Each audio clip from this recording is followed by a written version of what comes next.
രണ്ട് പ്രധാന ചടങ്ങുകൾക്കാണ് ഇവിടെ ഈ വേദി സാക്ഷ്യം വഹിക്കുന്നത്. ഒന്ന്, KSRTCയിൽ വാട്സപ്പ് ഉപയോഗിച്ചുകൊണ്ടുള്ള ടിക്കറ്റിംഗ് സംവിധാനം, അതോടൊപ്പം തന്നെ മികച്ച പ്രകടനം കാഴ്ചവെച്ച ജീവനക്കാർക്കും യൂണിറ്റുകൾക്കും ഉള്ള അവാർഡും.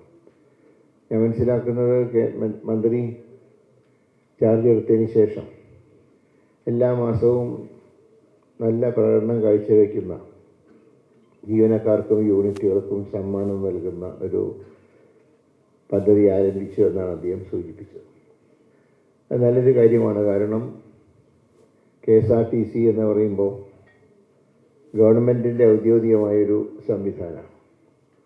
അതുകൊണ്ട് തന്നെ ആ ഔദ്യോഗിക സംവിധാനമായിട്ടുള്ള KSRTCയിൽ സഞ്ചരിക്കുമ്പോൾ ജനങ്ങളുമായി നല്ല അടുത്ത സൗഹൃദം, അടുത്ത ബന്ധം, ഇതൊക്കെ കാത്തു സൂക്ഷിക്കുന്നവരെ പ്രോത്സാഹിപ്പിക്കുക എന്നുള്ളൊരു നയം വളരെ നല്ലൊരു കാര്യമാണ്.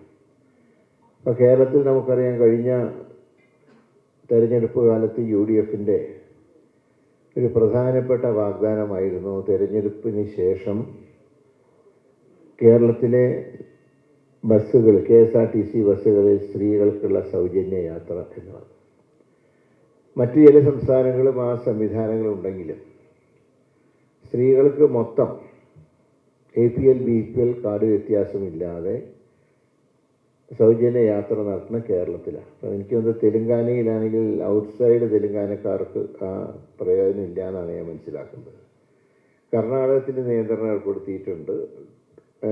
പിന്നെ BPL കാർഡുകാർക്ക് എന്നാണ് കർണാടകത്തിലെ നിയന്ത്രണം. പക്ഷെ ഇവിടെ അങ്ങനെയല്ല.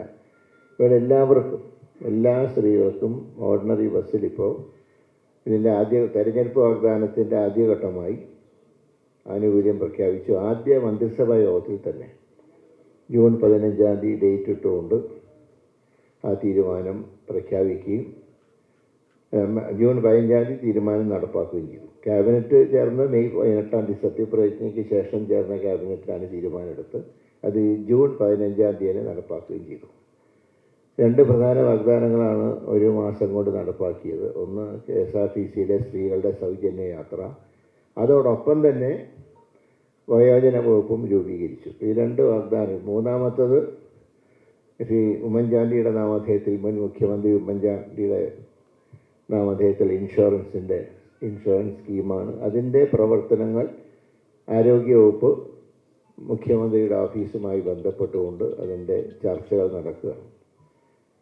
അതിനെക്കുറിച്ച് ചില മുൻവിധികൾ വന്നിട്ടുണ്ട്. അത് ശരിയല്ല. ഇത് പ്രൈവറ്റിന് മാത്രമാണെന്നൊക്കെയുള്ള മുൻവിധികൾ ശരിയല്ല. അത് കൂടുതൽ വിശദമായ എല്ലാ ഘടകങ്ങളും പരിശോധിച്ചുകൊണ്ട് അത് നടപ്പാക്കാനാണ് സംസ്ഥാന സർക്കാർ തീരുമാനിച്ചിട്ടുള്ളത്. ഇവിടെ തന്നെ കഴിഞ്ഞ ദിവസം എൻ്റെ നിയോജകമണ്ഡലത്തിൽ 2 ഡിപ്പോകളിൽ, പേരുക്കര ഡിപ്പോയിൽ നിന്നും വികാസ് ഭവൻ ഡിപ്പോയിൽ നിന്നും 2 പ്രിയദർശിനി ബസ് സർവീസുകൾ ആരംഭിക്കുകയുണ്ടായി. ബഹുമാനപ്പെട്ട മന്ത്രി എന്നെ മുൻകൈ എടുത്തുകൊണ്ട് അത് അനുവദിക്കുകയുണ്ടായി.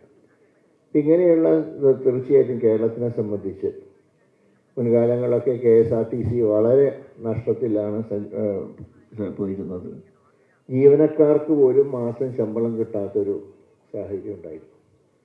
ഞാനൊക്കെ അന്ന് തമാശ രൂപത്തിൽ പറയാറുണ്ട്. കാരണം സ്റ്റാഫിനൊന്നും ശമ്പളം കിട്ടുന്നില്ല. KSRTC ബസ് വേണമെങ്കിൽ അവന് സൂക്ഷിച്ച് പോകണം, പാവങ്ങൾക്ക് ശമ്പളം കിട്ടാത്തതാണ്, അതുകൊണ്ട് ആ വൈരാഗ്യം ചിലപ്പോൾ ഉണ്ടാവും, അതുകൊണ്ട് സൂക്ഷിച്ച് പോകണം എന്നൊക്കെ ഞാൻ മുമ്പ് പറയാറുണ്ട്. പക്ഷെ അതൊക്കെ പോയി ഇപ്പോൾ കൃത്യമായി ശമ്പളമൊക്കെ കിട്ടുന്നു, സംവിധാനങ്ങളൊക്കെ നല്ല രീതിയിൽ പോകുന്നു. അപ്പോൾ ഈ സംവിധാനം ഇന്ന് നിലനിൽക്കണ്ട. പലപ്പോഴും പല പ്രവചനങ്ങൾ നടത്തിയിരുന്നു KSRTCയുടെ ഭാവിയെക്കുറിച്ച്. പക്ഷേ അതിനെ എല്ലാം അതിജീവിച്ചുകൊണ്ട് ഈ പ്രസ്ഥാനം മുന്നോട്ട് പോകാം. ട്രാൻസ്പോർട്ട് വകുപ്പെന്ന് പറഞ്ഞാൽ KSRTC മാത്രമല്ല, മറ്റെല്ലാ വകുപ്പുകളും ഉണ്ടെങ്കിലും അതിൻ്റെ ഒരു എടുത്തു കാണിക്കുന്ന ഒരു സംഗതി എന്ന് പറയുന്നത് KSRTC തന്നെയാണ്. അപ്പോൾ ഇതിനെ മോഡേണൈസ് ചെയ്യുന്നതിൻ്റെ ഭാഗമായി ഇപ്പോൾ പഴയതുപോലെയല്ല, നമുക്കറിയാം എല്ലാത്തിലും മോഡേണൈസേഷൻ വരുന്നൊരു കാലഘട്ടമാണ്. അപ്പോൾ അങ്ങനെയുള്ള ടിക്കറ്റിംഗ് സംവിധാനം ഉൾപ്പെടെ വാട്സപ്പിൽ അത് ആരംഭിക്കുമ്പോൾ KSRTCയിലും ഹൈടെക് സംവിധാനം ആരംഭിക്കുക. അപ്പോൾ ഹൈടെക് സംവിധാനം ഇന്ന് എല്ലാ മേഖലയിലും വന്നുകൊണ്ടിരിക്കുകയാണ്. ആ ഹൈടെക് സംവിധാനം അനുസരിച്ച് നമുക്ക് മുന്നോട്ട് പോകണം. പൊതുമേഖലയിൽ പ്രത്യേകിച്ചും ഹൈടെക് സംവിധാനം വരുമ്പോൾ, അതുപോലെ തന്നെ AI സമ്പ്രദായം, അതൊക്കെ നമ്മുടെ നാടിൻ്റെ വികസനത്തിൻ്റെ ചുവടുകളാണ്. ഏതായാലും ആ രീതിയിൽ തന്നെ മുന്നോട്ട് പോകാൻ KSRTCക്ക് കഴിയട്ടെ, ട്രാൻസ്പോർട്ട് വകുപ്പിന് കഴിയട്ടെ എന്ന് ആശംസിച്ചുകൊണ്ട് ഞാൻ മറ്റ് ദീർഘമായിട്ടൊന്നും സംസാരിക്കുന്നില്ല. പക്ഷേ പലപ്പോഴും ഒരു കാര്യമുണ്ട്, നമ്മളെപ്പോഴും ഈ പ്രധാനപ്പെട്ട നല്ല കാര്യങ്ങളൊക്കെ ചെയ്യുമ്പോൾ അതിനൊന്നും പലപ്പോഴും പ്രാധാന്യം കിട്ടാറില്ല. ഒരുപക്ഷെ അനാവശ്യമായ വിവാദങ്ങൾക്കാണ് എപ്പോഴും പ്രാധാന്യം നൽകുന്നത്. ഇപ്പോൾ ഞാൻ കഴിഞ്ഞ ദിവസം പുനലൂരിൽ പോയപ്പോൾ അവിടെ വളരെ നല്ല രീതിയിൽ അവിടെ ഒരുപാട് പ്രോജക്റ്റ്, അത് പറയുമ്പോൾ മലയോര പ്രദേശമാണ് പുനലൂർ എന്ന് പറയുമ്പോൾ, ആ പുനലൂർ ആശുപത്രിയിൽ ആശുപത്രി വികസന സമിതി എല്ലാവരുമായി ആലോചിച്ച് പ്രധാനപ്പെട്ട പല ഡെവലപ്മെൻറ്റുകൾ നടത്താനെന്ന് തീരുമാനിച്ചു. അതിൽ പ്രധാനമായിട്ടും 24 hours സർജറി ഉൾപ്പെടെ നടത്താനുള്ള സംവിധാനങ്ങൾ അവിടെ ഒരുക്കി. അതുപോലെ തന്നെയാണ് ഈ 24 മണിക്കൂറും സ്പെഷ്യാലിറ്റി കാഷ്വാലിറ്റി അവിടെ ആരംഭിച്ചു. അത് ഒരു താലൂക്ക് ആശുപത്രിയിൽ ആദ്യമായിട്ടാണ് ആരംഭിക്കുന്നത്. ആ സിസ്റ്റം അവിടെ കൊണ്ടുവന്നു. മലയോര പ്രദേശം MRI സ്കാനിങ് ഇല്ല. MRI സ്കാനിങ് നടത്താൻ അവിടെ സ്ഥാപിക്കാൻ തീരുമാനിച്ചു. അതുപോലെ തന്നെ മറ്റ് ഫോറൻസിക് സർജനെ വെച്ചു. സാധാരണ കേരളത്തിൽ ഞങ്ങൾക്ക് ആകെ 20 ഫോറൻസിക് സർജന്മാരേ ഉള്ളൂ ആരോഗ്യവകുപ്പിൻ്റെ കീഴിൽ.